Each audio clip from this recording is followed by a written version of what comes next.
Alright, Archway community, so today we're gonna see how to use the Leap wallet to create an Archway account and also how to send and receive tokens. So we're gonna use the Leap Cosmos wallet browser extension, so we're gonna download it from the Google Chrome web store. So now we can see that we have different options, so we can either import the wallet or create it from scratch, which basically means creating a new mnemonic, which is a very important information and which you need to back up carefully.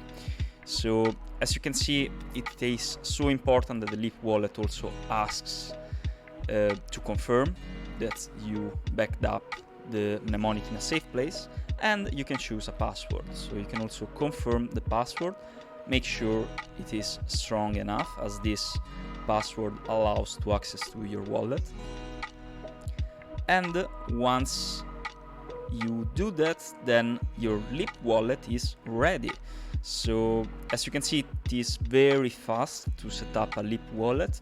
Now let's see how to get your Archway address. So you can see the Leap wallet as an extension on the top of the browser, and you can also pin it. If you click on the Cosmos symbol, then you can see that you can select a network. So we're gonna just write Archway, and once this is done, we can basically add it very easily. We can also click on our Archway address and the address gets copied to the clipboard, and if we click on receive, then we will see a QR code that represents our wallet.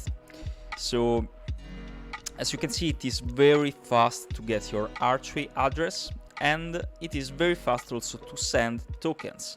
So just pressing on the send button, then you are asked to input the recipient address, which you can then paste, and if you want, you can also save for further use. So once you do that, then it's gonna be as easy as just confirm the transaction and the tokens are sent. And as you can see, there is also a very cool feature that tells you if you're gonna have any tokens left after the transaction, so you can decide to adjust the transaction fees or not.